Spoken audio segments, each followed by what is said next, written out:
Good evening, 27 minutes to 7. This is Classic Business and Classic Government on Classic FM 102.7. I'm Glenn Lewington. This week we're discussing the advertising industry in South Africa, an industry that's receiving a lot of attention lately, and I think more in relation to the proposed bills by government to ban tobacco advertising, and it's brought the industry back into the spotlight. Some interesting points raised over the last few days, and I think the main one is that it's really an unregulated industry. It has authorities to which it can report awful guidance, but it's a self-regulating industry. And of course, yesterday, the very sad news that Advantage magazine closed its doors. And if we look at an article in Business Day by Colleen Goko, it said plunging circulation figures and shrinking advertising revenue have forced the marketing and media magazine Advantage to shut down after 20 years in print. The magazine announced yesterday that this month's issue would be the last. Advantage, which branded itself as the most read advertising and marketing publication, joins the growing pile of Media 24 magazines such as Scoop and Shape that have shut down. The Audit Bureau Circulation said in its first quarter results release that the average business-to-business magazine circulated 6,000 copies monthly. Dev Naidu, the general manager for Media 24 magazine, said Advantage's circulation was at a low of 4,000 copies a month. I spoke to Advantage founder Sandra Gordon. Sandra, how difficult is it for a magazine in a niche market to survive in this country? It's extremely difficult if you're published by Media 24, I think. In what sense? It's not because they don't understand that market at all. They're driven to feed their voracious printing machines, and I understand that principle. When you're a small publisher, a niche publisher that's got a circulation of between 5 and 25,000, you're never going to please a Media 24 or a big group like that. It just doesn't pay them to print and distribute a magazine that doesn't circulate or sell more than 25 or 30,000 copies. I don't know what their magical number is, but it's around that range. When you founded Advantage, what was your goals for that magazine? I just need to clarify something, Glenn. I think people are watching all the Twitter feeds and the comments in the media the last 2 days. There's a very big difference between an Advantage magazine and something like a Shape, which is also being, or an Insig. Those publications are sold on shelf. Advantage was never sold on shelf. And I saw in Business Day this morning that they said the ABC said that at one stage being 6,000 and it had dropped to 4. Well, it's non-paid circulation. So when they drop it to 4, they're actually saving money. Interesting point. That's a very big difference. Business-to-business magazines are not sold traditionally through outlets. In fact, we did experiment when we launched Advantage by putting it out through Exclusive Books and CNA, because I had an editor then, John Farquhar, my founding editor, and he was insistent, as many editors in the space are, that I'm sure if my publication was on shelf, thousands of people would buy it. I think we sold 10 copies and we'd given them 2,000 to sell. No. It's a niche publication. Advantage was a magazine that was meant to take advertising, news, information, thought leader pieces to a group of influential people who worked in the advertising industry. And it worked in its original form. It worked. It made a lot of money. It was probably one of I've launched about 30 titles in my time, and it's certainly been one of my most successful. Now, when we have monopoly companies that come into the picture and they take over that magazine, do they not then have an understanding of how it was launched and the success? Clearly not.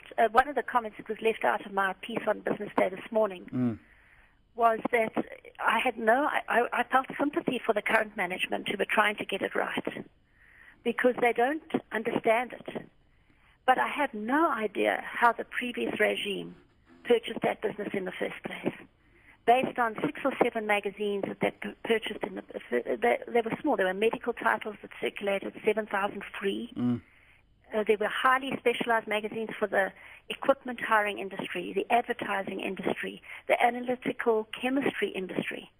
Those people are not going to buy magazines that are specific to their interest, and their interest is in chemistry. So they're not going. There's no other magazine in the world that's available on shelf that deals with chemistry as a specific area. And if we look at they didn't know. And if we look at ad revenue, how different is the model when the magazine launched to how it evolved and cited as one of the reasons that it's been shut down? Yes, I did. I keep track of it because I publish the Media magazine, which has the same advertiser base, but a very, very different reader base. Mm. And I noticed that their advertising was dropping. And I've often said to people that whilst I remember somebody saying to me years ago, if John Farquhar, this is after I'd left Advantage, if John Farquhar has to leave Advantage, they might as well close it down. Mm. And he was a dear friend of mine. And I said, if John Farquhar had to leave Advantage, they won't have to close it down. If their brilliant salesperson leaves Advantage, they may well have to consider closing it down. Or if he or she goes off the boil. Because it's a hard sell. It's a hard sell. You have to sell every single page, every single ad, every single issue. It's not like running a radio station or television or even a big newspaper or a big Fair Lady or Roy Rooser, where you work with the agencies and you work with them forever. 80 to 90% of the revenue that comes into those magazines, like Advantage, comes directly from clients. The agencies aren't interested in putting a small campaign for a trade magazine into a larger campaign for one of their clients. It doesn't pay them.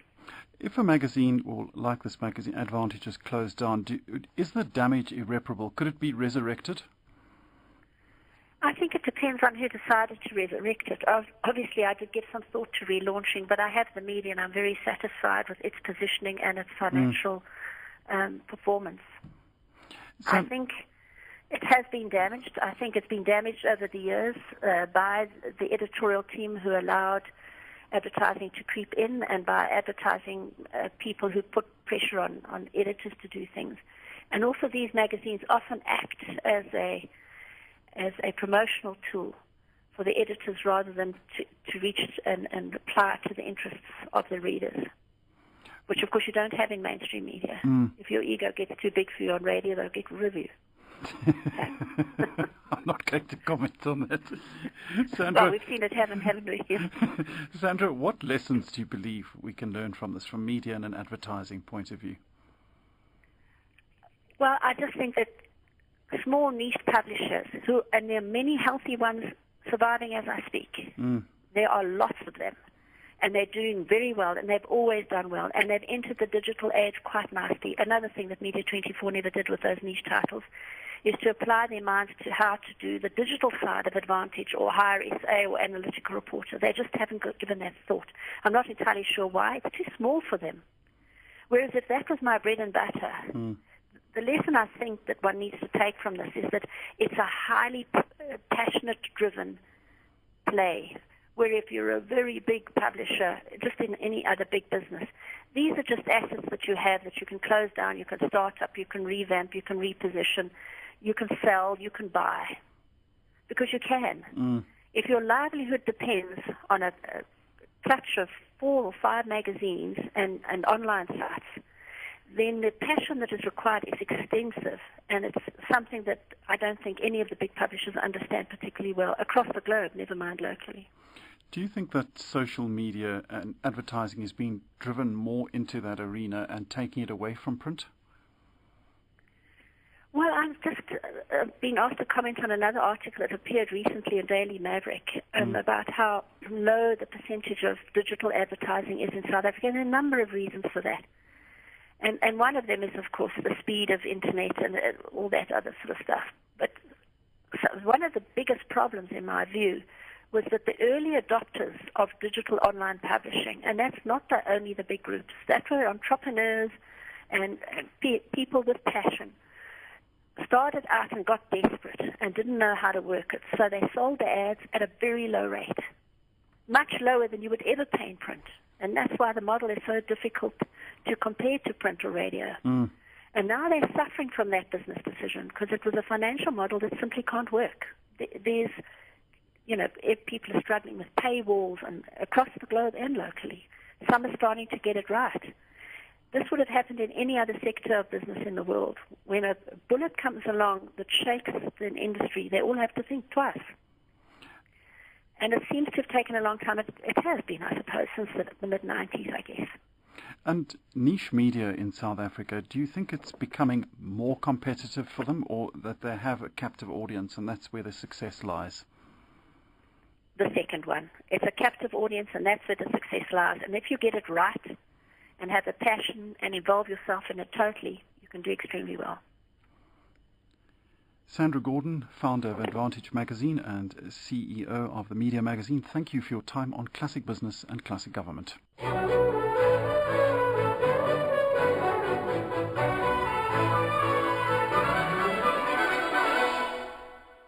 Having peace of mind is so important, especially when you've worked hard most of your life. You shouldn't have to worry about your monthly income or stress about potentially losing your hard-earned capital. Enjoy peace of mind with the Nedbank Green Savings Bond at a great rate of up to 7.8% per annum for up to 60 months. You pay no fees or commissions and you contribute to a greener tomorrow at no cost to you. Visit any Nedbank, call 0860 555 111 or go to nedbank.co.za. Invest today and make peace of mind happen. We are an authorized financial services and credit provider. Terms and conditions apply. Make things happen. Nedbank. Join me, Glenn Lewington, Monday to Thursday at 7:30 and Fridays at 7 for a journey into the world of cinema music. Bring back the memories of the silver screen. I look forward to your company on Classic Silver Screen, only on Classic FM 102.7.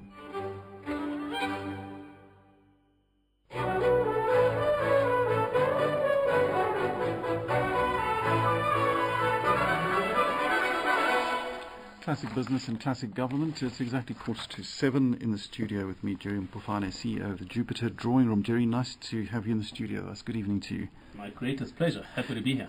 Tony Konderman, advertising editor at FinWeek. Tony, good evening to you. Nice to have you in the studio. Good evening. Thank you. Veli Ngubane, co-founder of Avatar. Very nice to have you in the studio. Great. Thank you so much, yeah. And I'm going to quote on what you said last night. You tuned in for what you thought would be 10 minutes and you ended up listening to the whole hour. Beautiful. The advertising industry is I think I was saying that to you off air, it's a very interesting industry, and I think for most South Africans it's something we open up a newspaper, we see an advert or you see it on, we don't give much thought to the processes that go behind it, the regulations that you have to go through, the costs. It's a fascinating industry, and first question I have for all of you is, how big is this industry? What is its value to the South African economy? Yeah, I suppose... Do you all differ on this? On that figure? I'm actually very keen to hear my colleagues and my fellow panelists' point of views on this. Historically, we've focused on measured spend, as in measured media spend, to define and describe and agree the size of the industry. When you speak to the average big spender, pull the top 100 spender list or whatever, and you speak to them about their total marketing budget, you will realize that media spend is actually significant, but certainly not a reflection of where the industry size should be sitting. My own estimates is that we often talk at a level of about 25 billion rand media spend. I think you want to triple that to get to a realistic figure on the size of the industry. And that would include all media, not just what we see. That will include all media. And I suppose I depart from a point of view that says the Chief Marketing Officer's annual budget encompasses more than just buying media. Would you be biased, well, you probably will be when I ask you this, but if you take a company, do you think that the marketing department's the most important part of a company? I believe that there's first the brand, which is part of the marketing, and then the infrastructure that delivers what's behind the brand. So if you're a chief marketing officer in an organization, you definitely should be on the executive, and you definitely should be an integral part of business strategy discussions. And during in the economic times we're going through, and a lot of companies cut back, and they seem to cut back in that exact department. Is that a mistake? Big mistake. It's one of those interesting things. I'm trying to remember who wrote this, but they're saying that it's funny what executives do during the difficult times. We cut back on two of the most important things you're going to need when the market turns, being people and development, as well as marketing spend. Interesting point, Jerry. Tony, your thoughts on that? Well, as far as this cutting back is concerned, there's lots of evidence to show that when times are tough, if you maintain your, not necessarily the actual monetary value, but maintain your share of voice in the industry, you will come out of that recession with a greater market share, and when the market expands, you're now building off a bigger base. And that's the way it operates. Now, the small companies, their problem very often is they simply don't have the cash available to maintain their marketing. So they're constantly losing ground to the giants like Unilever and Procter & Gamble. They just get bigger and bigger because they've got the money to do this. So, yes, you need to do it, but it's easy to say and not always easy to do because of the lack of cash flow during these times. Absolutely. But if I may just go back to this question of the size of the industry. As Jerry said, the only measured part we have is the media, the traditional advertising expenditure in traditional media like television, newspapers, and so on. And that is measured, and not very accurately. That's our first problem. It's not a very accurate measure, but it's the best we've got. And that last year was 34 billion rand, according to their measure. How is that measured? Well, they get there are surveys. They do surveys to find. Well, if you take the broadcast stations, provide them with reels, tapes, and discs of their programs with the advertising in. The company that does this, which is AC Nielsen, they measure the amount of time devoted to advertising. They value it at the rate card rate, and then they say, and this is across the whole industry, and then they say that's the amount spent on television. The problem with that is nobody sells at the rate card rate. The rate card rate has been a starting point for negotiation. So depending on the state of the economy, when things are really bad, people discount much more.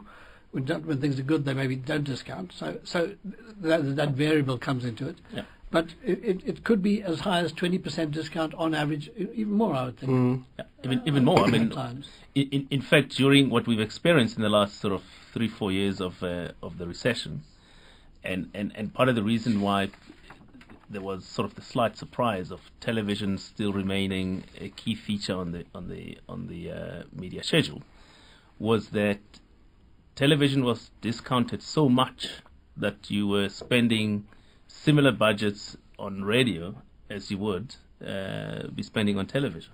So the discounts do get really aggressive, particularly during these tough economic times.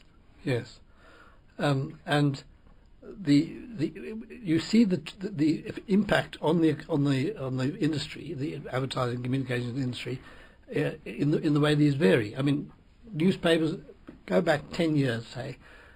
Print media, newspapers, magazines, were the biggest medium, but only slightly ahead of television at let's say about 45%. And television would be 44%, and then the other media would take up the 9 or so.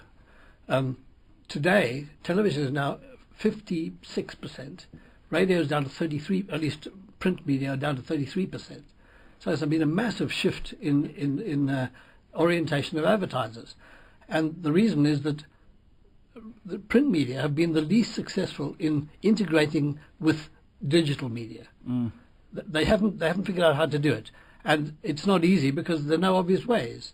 I mean, if you think about radio, I mean, every radio station has a website. You're constantly promoting it. You're talking, get us on the website, go and see the news or whatever. Follow me on Twitter. All of it's there. So it works very well together. Yeah. If we do something like that, they don't read it till the next morning in a newspaper, by which time it's old hat. The news is dead by then. So the role of a newspaper can no longer fulfill the role it used to fulfill, but they haven't quite figured out what the new role should be. And they're closing everything in print. Around the world, you're seeing famous old titles closing down or change. Newsweek went from overnight went digital. Now that's fine, but the trouble is people pay much lower rates on advertising rates on digital because from the start they've sort of given it away. It was basically a free thing. It wasn't developed as a commercial thing. It was developed by the US Army or something for communication purposes. So it was a free service when people started getting onto it. And then you come along and say, well, that'll cost you. Oh, go and jump in the lake, mate.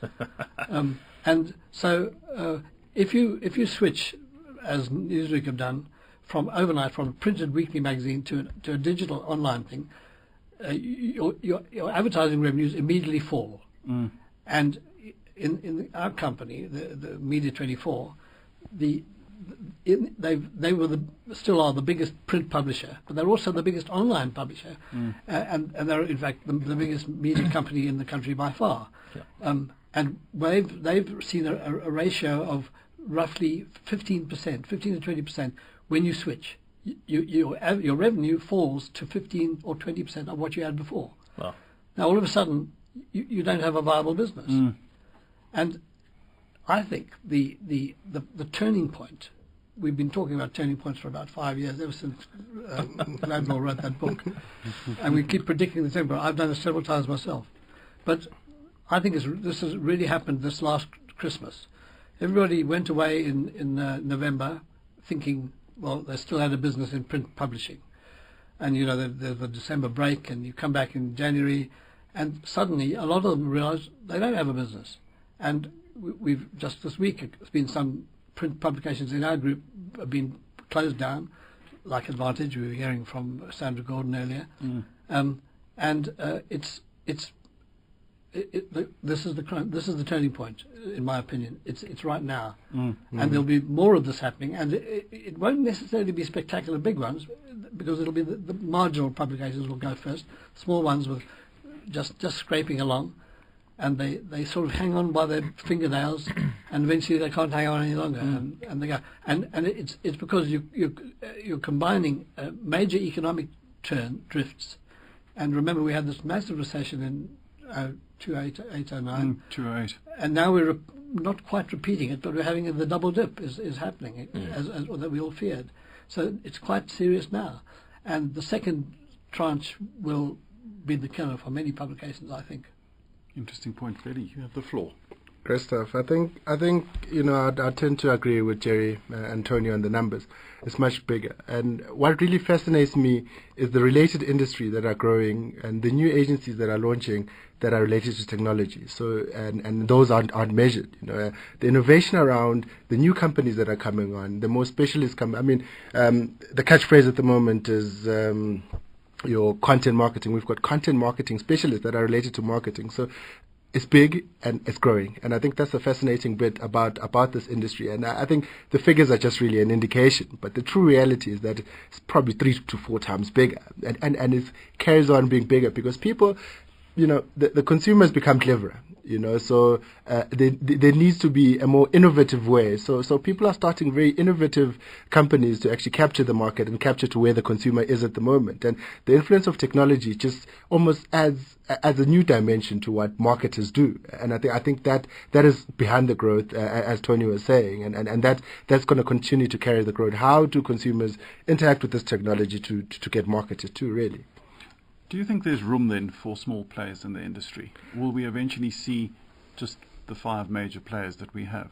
I think the trends and what we've been seeing is that for the first time, you know, your smaller owner-managed agencies are suddenly on the pitch list, and on pitch lists that they probably 3-4 years ago wouldn't have been able to. So you see that your South African-based agencies like your King James, your Joe Publics are doing very well locally and internationally. And I think there's a growing trend for smaller owner-managed agencies or driven agencies that are startups to grow, and we've seen that. I'm sure you guys have seen that growth. And for me, I just see from pitch lists. You know, the pitch lists are looking. The agencies that are invited to those pitch lists are suddenly looking very, very different. And this is one indication. The more, as I said, you know, the consumers become very complicated. You know, and it needs sometimes a very different way of thinking. And I think guys are coming into the market and introducing very new and innovative ways of thinking linked to technology that is suddenly catching the eye of the client and getting these agencies on those pitch lists. How has the consumer become complicated? The consumer has become complicated. And I suppose the one exciting topic about the consumer refers today mostly to emerging markets. Where you talk about South Africa, the consumer today is, you look at our demographics, You look at South Africa, where you have upwards of at least 60% of the population being under the age of 30. The consumer has changed, and their outlook on life, their behavior, the consumption of media, their interests, all of that's changed. So exciting on the one hand, but harder work for marketers to get to grips with. In other words, if you're not evolving, you're going to be left behind. No question about it. No question about it. In fact, what you're seeing, it's fascinating when you talk to big brands such as the likes of Coca-Cola, who today come into South Africa and say, actually, in their terminology, their core market is the LSMB market, which is essentially the young township guy. So their focus on marketing effort, their focus on driving sales is a consumer that one would never have considered 5-10 years ago. You've raised an interesting point, and there's differing opinions on this across the industry, and that's whether race still plays an important part in advertising in South Africa. If you look at what's on the shelves, magazines, there's definitely, just looking at that, radio stations. There are definitely, radio I think probably the most obvious because of the languages. So can you discount race in South Africa when it comes to advertising? Would you, you've mentioned a product now. I think it's early days. My impression is that, and I suppose radio is a very good example in that it's less to do with race, it's more to do with culture and orientation. And language is very important. And language, and I suppose language being a part of that. So for me to answer your question categorically, I believe it's less to do with race. It's more to do with cultural orientation, yes. Especially in South Africa today, where more and more, and without going into our history, more and more people are becoming aware and proud of their heritage, and going back to their roots and recognizing and acknowledging their roots. So culture is becoming a key aspect to this. We're going to take a short break. 7 o'clock, Classic Business and Classic Government.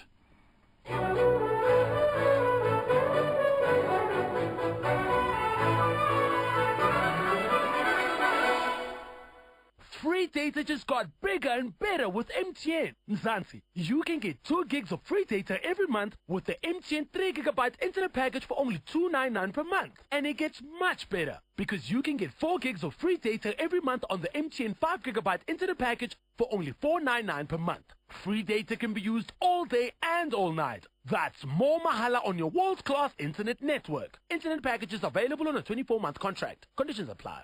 MTN, everywhere you go. Celebrate Mandela Day with 67 minutes of music. With the Johannesburg Philharmonic Orchestra, when it performs the multimedia oratorio Credo by internationally acclaimed South African composer Bongani Ndodana Breen.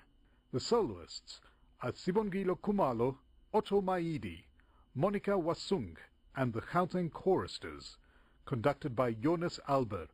It all happens on the 18th, 19th, and 21st of July at the ZK Matthews Hall in Pretoria as part of the 140th anniversary of UNISA. Ticket prices start at 160 rands. Book at CompuTicket.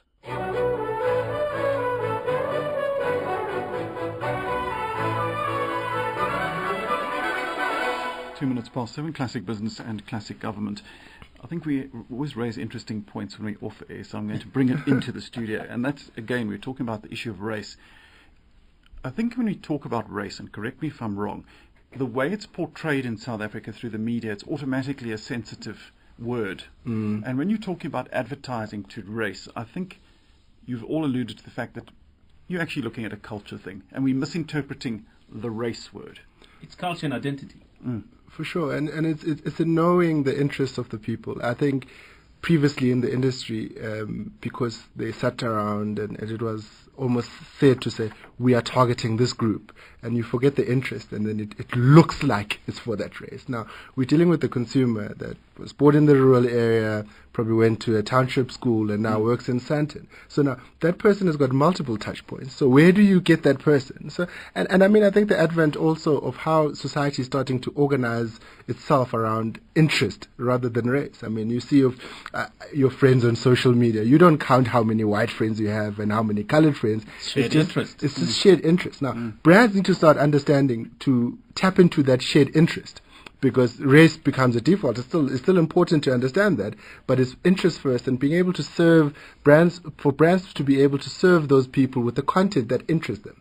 And that's never really been done, because I think once brands start overthinking race, they start going down a slippery slope of very embarrassing ads that one would sit and say, I don't really identify with that because they've been so overly racialized. But I think if it's an interest to go to a Shisanyama every Saturday, and you capture on that insight and you say, how can we get involved in this activity? You know, so I think more so it's more about the interest and the content that you can serve to them, rather than just, we are going to market to a black market, we are going to market to a color, because I think it's touchy in our country, and secondly, if overdone, it can be very embarrassing for brands. When you talk about adverts that are embarrassing, where they overplay the whole racial issue, are there any particular products that don't name them? Jerry, you can take that one. Tony can tell you. I'm going to show that Veli and I can. What industries play that card and play it badly? You're not looking at me, are you? We all are. We all are. You're the neutral guy here. We have vested interests. Sorry, just repeat the question. In terms of what Veli was saying, is that when you over-racialize an advert, it actually ends up being embarrassing. Yes. But there seems to be certain products that do seem to play that card badly. Yes, I can't actually think of it in those terms as sort of product categories. It's more audience categories. There are certain levels of society, let's say, where people are more likely to be racist, and yet it's a funny thing. I mean, there's total paranoia and fear of the very word race in this country, and that's unfortunately distorted all your calculations and how, you know. I mean, the worst thing that could happen to you is to be called a racist. So you tiptoe around the subject, you walk on eggshells, and you desperately think before every word you utter. You think first, could this be a racist word? Which is ridiculous. It means you can't deal with issues with honesty, which is a pity. But it's a phase we're going through, and given the history of the country, I guess it's not surprising. But I think most people, what they're doing in terms of ads that play on cultural differences, is they make a joke out of it. Now, your old agency did the Vodacom Yabogogo thing. Yes. And one of the secrets to its success was to make the white guy the dimwit, so it didn't appear racist. Now, as it happened, the whole thing was done very persuasively and convincingly. It could have gone terribly wrong, but it didn't. And it then ran for 10 years, a hugely successful thing.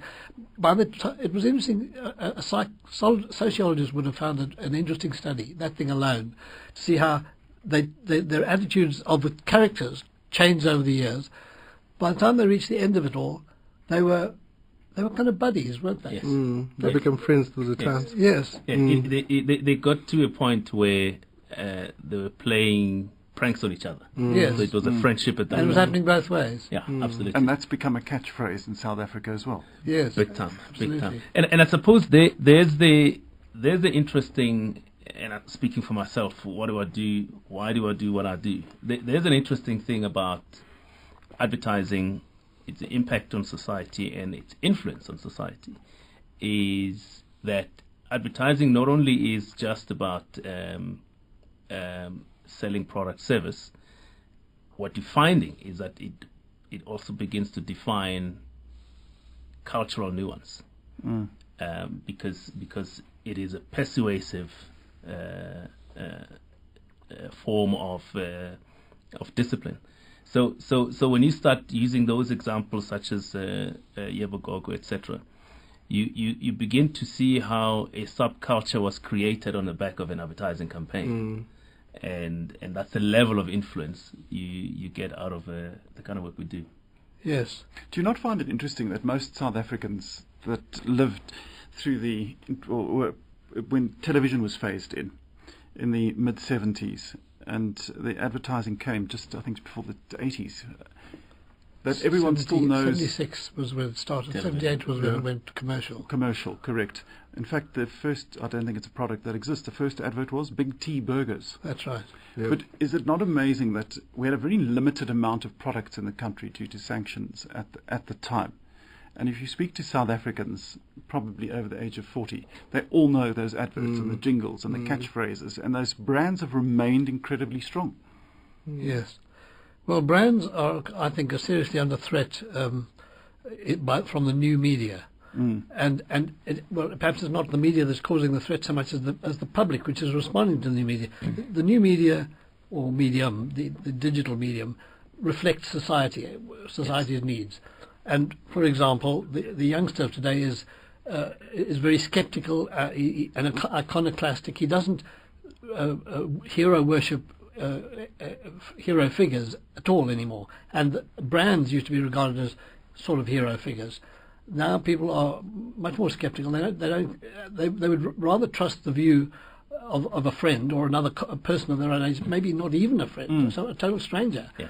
They'll trust him and say, "What do you think of this?" Say in the shop, you're buying something, you ask the guy next to you, "What do you think of it?" And you'll trust him more than you'll trust the advertising that you saw last night or this morning before you went there. So, now brands depend on loyalty. If you don't have brand loyalty, you don't have a brand. And so I think they're seriously threatened by this development. And there's quite a lot of evidence beginning to emerge of brands losing their strength. They're losing the brand loyalty is no longer what it was. They're just generally not becoming so important. And it doesn't mean brands are totally dead, but it probably means that there'll be only a small number of good brands, and the rest won't be treated as brands at all. Yeah. Well, there is the aspect of in a developed economy, there's the aspect of repertoire. So the days of a household consuming one brand of toothpaste for generations, those days are gone. In that there's just repertoire. How do you sell toothpaste? Here's the thing about advertising, which advertising, recall that it was started as essentially as an interruption to my consumption of my favorite radio station, television. I think many people still think it's an interruption. And part of the reason why advertising needed to be entertaining, and part of the reason why advertising recall is high, because advertising became entertaining. So you want to educate, you want to inform, but mostly you want to entertain. So you ask me, how do you sell toothpaste? Because on the main media in a South Africa context of radio, as an example, because advertising is an interruption to my listening, you better be entertaining. So that's how you're going to sell toothpaste. But how do you, just as an example, I mean, you work in that industry, how do you set apart what essentially comes in a tube in different flavors and it cleans your teeth? I think from a social media perspective, it usually is the outcomes rather than the product that we try to push on. So what does toothpaste give you? Does it make you more socially? Will it get you that nice girl because now you're using this classic toothpaste? So I think on the content side, what's the answer to that, please? The answer, if you use the answer is always yes, because we're doing the communication. But I think the big thing is to wrap a product, and I think a lot of people have been thinking about this, to say, okay, which are the brands that should be on social media, and how do I become a brand on social media? Will people talk about me? So now it becomes about personal care. It becomes about, maybe it's an ambitious thing to say, this bright smile might just land you your next deal. This bright smile is good for business. So it's not really about the toothpaste anymore. It's about what the toothpaste can do for you. And my business partner usually says, "Sell the sizzle, not the steak." And I think we're in that era of marketing where you're selling the sizzle of the toothpaste, but not the actual steak. Because that's how brands are starting to think: should I be involved in social media? And because they think of themselves as a toothpaste brand, we get tweets of toothpaste. But it's not about toothpaste. It's about the effects of toothpaste and what that toothpaste can do. I'll tell you what I'm liking about what you're saying is it reminds us of what it is we're trying to achieve. For sure. Branding is about creating a community of users. And a community doesn't gather because they're having a conversation about toothpaste. They're gathering to have a conversation about a subculture. Successful brands are able to establish a subculture and a cult status because there's a community of users there. Now, they're not together because of toothpaste. There's other reasons. And if you're marketing toothpaste, you're tapping into those other reasons as to why these people will come together. So mostly agreed with you. But I like that because it's a reminder of what it is we should be focused on. There was an ad which won awards at the Cannes Festival 3 years ago. It was done by an Indian agency, and it was for toothpaste.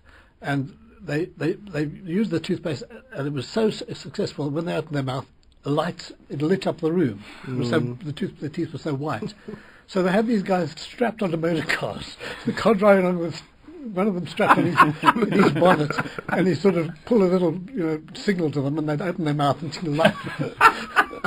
But now, is that not false advertising? Well, you see, one of the secrets of winning awards, which is a whole other subject. That's another thing. Let's come back to that one. One of the secrets of winning awards is to take a proposition and exaggerate it. And the market understands that it's not to be taken literally. They know it's a joke and they want to have a good laugh. In fact, these days, they're more interested in what the ad does for you in terms of giving you some feedback, some wealth of experience, for sure, than whether it sells the product to you.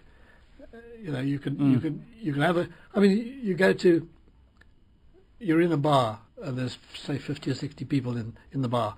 In come a bunch of young dolly birds in hot pants and so on, blondes and looking gorgeous, and they're selling Ego or Axe or whatever it's called now. It's Axe now. It used to be called Ego, and they do something. They do a show. They do a song and dance. Whatever it is they do, and they attract attention. They hand out samples, and they go. And so 60 people have seen it. You think, well, that's a bit expensive in terms of its reach, but those 60 people are immediately on their cell phones, and they're tweeting and SMSing and God knows whating to everybody, and so that it expands. The market amplifies enormously very quickly. And the point is, the guys who had the experience had a good experience. They may not even know what the toothpaste brand, or at least the deodorant brand was that they were advertising, but they appreciate the enjoyment they got out of it. Yes. What we're enjoying with Veli touched on sort of digital and social media earlier. Digital has enhanced the experience of these community of users who've always existed. Now they can have a voice because they can share their opinion, and that's the strength of social media. That is the strength of digital, because it's given a voice to an already existing community of users that's never had an outlet in the past. I've got to interrupt your voice and opinion with an ad. It's exactly 16 minutes past 7. Classic Business and Classic Government.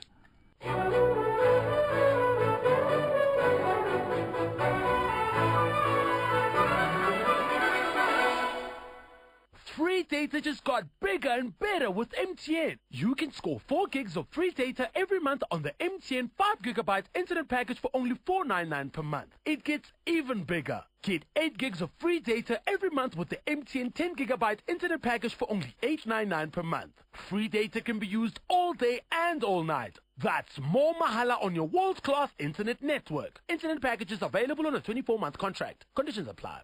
MTN, everywhere you go.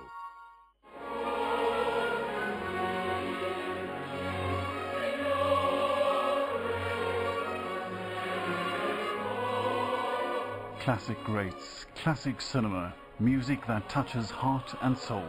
Bring back the cinematic greats with award-winning soundtracks. Join me, Glenn Lewington, Monday to Thursday at 7:30 p.m. and Fridays at 7 for Classic Silver Screen, only on Classic FM 102.7.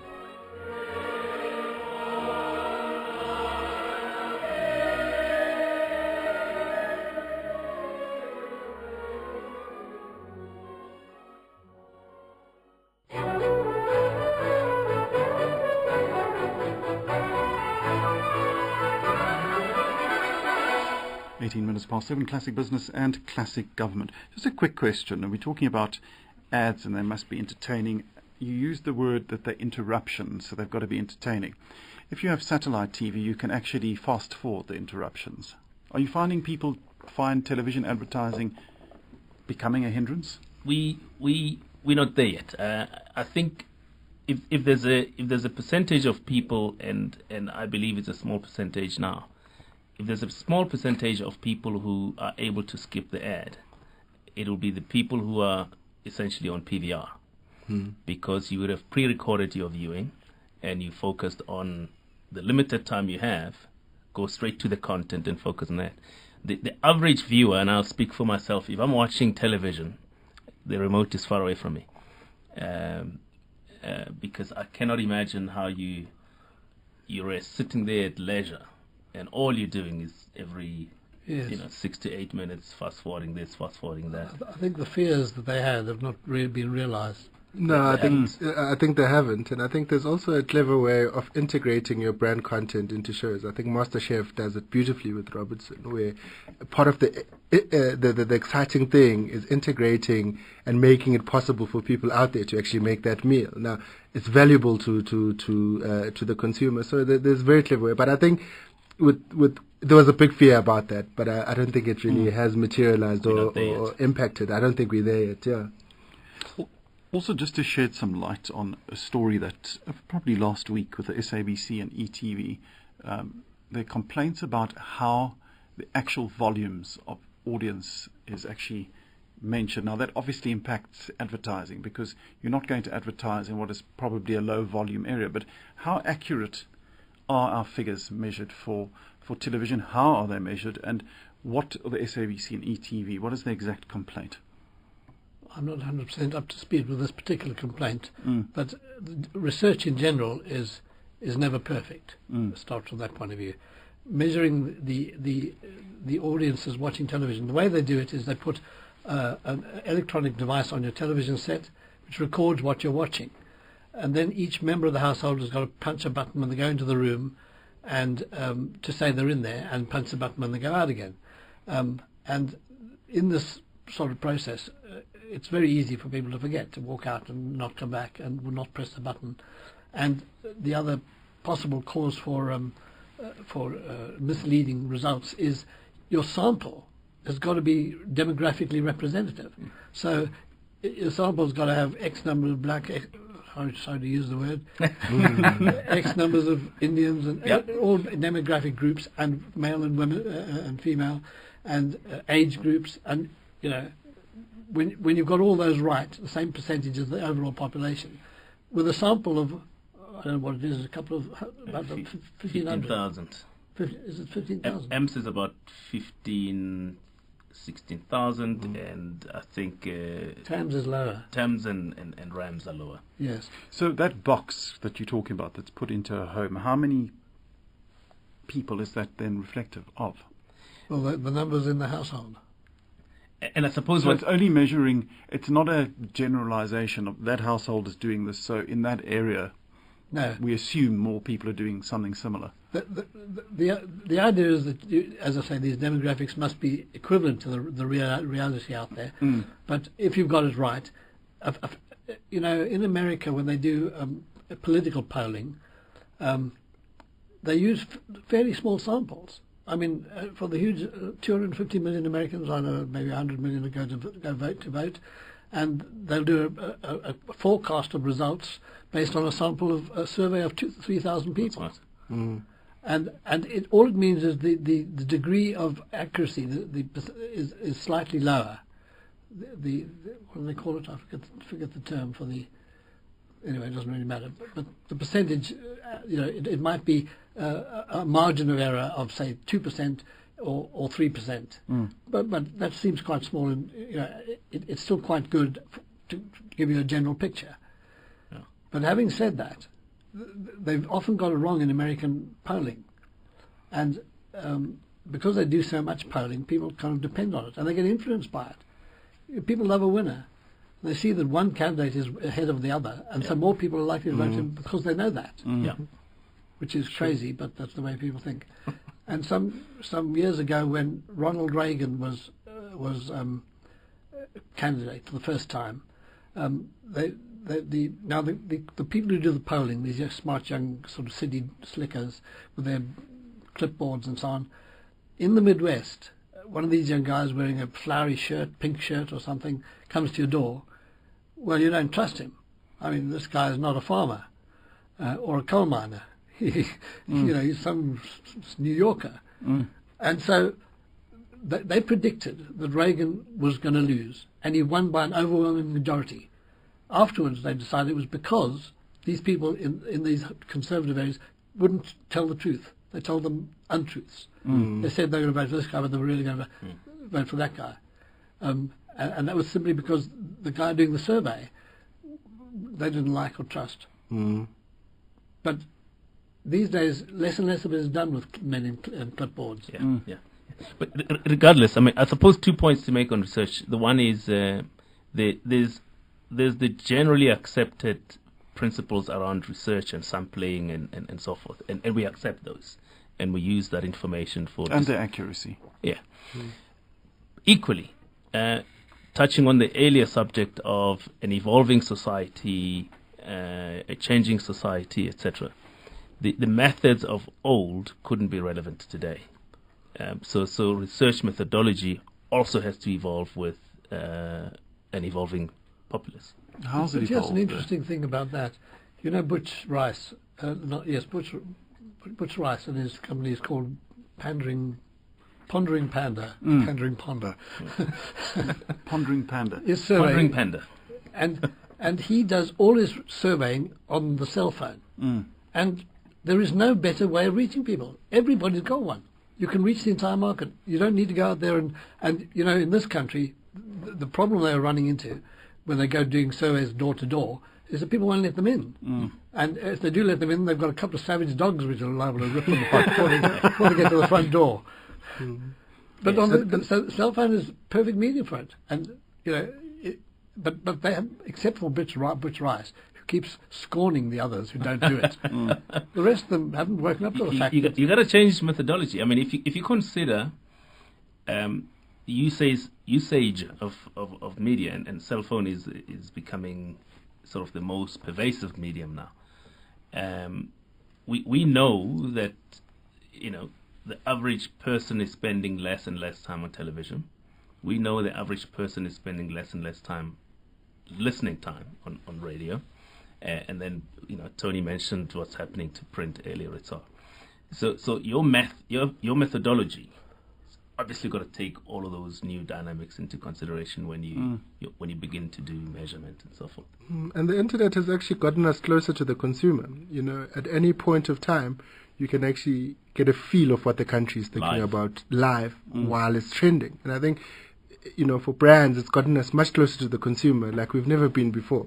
So I think research is research, but I think also there's an opportunity to even get closer to the consumer in their natural space where they're just venting about a certain thing, and you can get a perception through the internet and social media. So I think that's what brands also need to take advantage of. So the official released figures that are given to television stations, given to advertising agencies, is not the be-all and end-all of figures today. It's the best we've got. Even though they're not 100%. It's the best we've got. It's the best of a bad bunch, though. In what sense?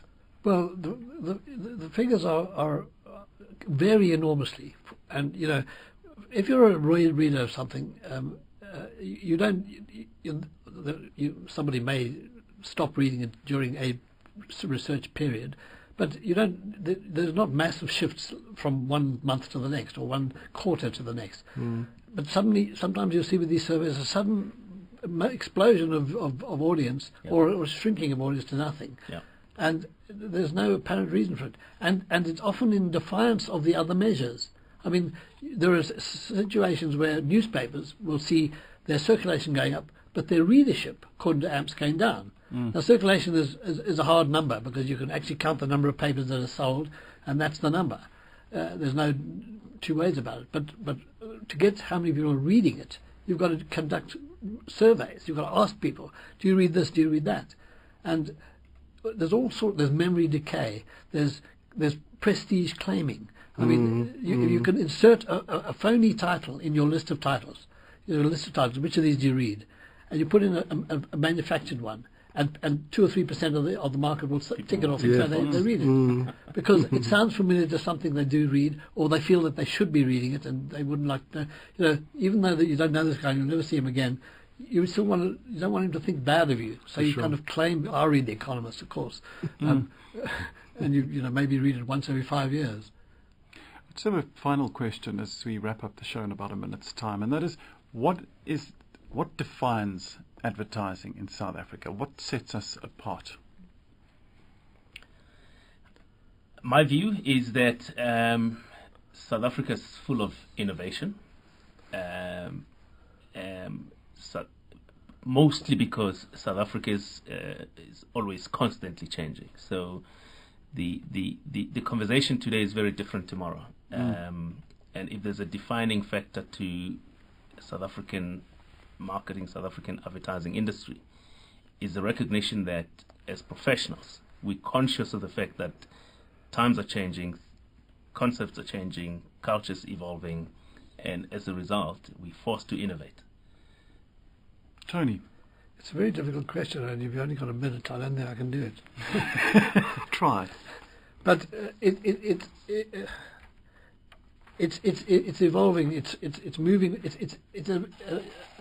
Society is changing at a rapid pace, more so in this country than anywhere, because not only have we got the technological changes, not only the economic changes, but this whole political economic situation is changing radically. So most of us are confused. We just don't know where we live anymore, and I think our advertising reflects that. Well, I couldn't raise a specific example to say that, to show you that, but we're still producing good advertising. Lots of it is very effective, but I think there's people have sort of lost their way. I think that could be, you could say that a bit.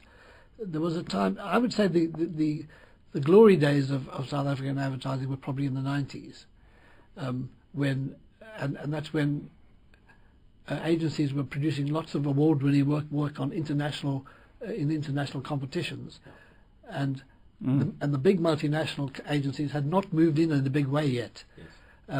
So that the agencies, local agencies, were mostly small independent agencies, well, not small, but independent agencies, and they were not obliged to meet sort of ratios and norms imposed upon them by London or New York. We're going to have to leave it there as we've run out of time. I'd like to thank Jerry Mpufane, CEO of the Jupiter Drawing Room, Tony Konderman, advertising editor at Finweek, Veli Ngubane, co-founder of Avatar. This has been a live broadcast of Classic Business and Classic Government. I'll be back in about a minute with the sounds of Classic Silver Screen. Do stay tuned. From me, Glenn Lewington, thanks for listening.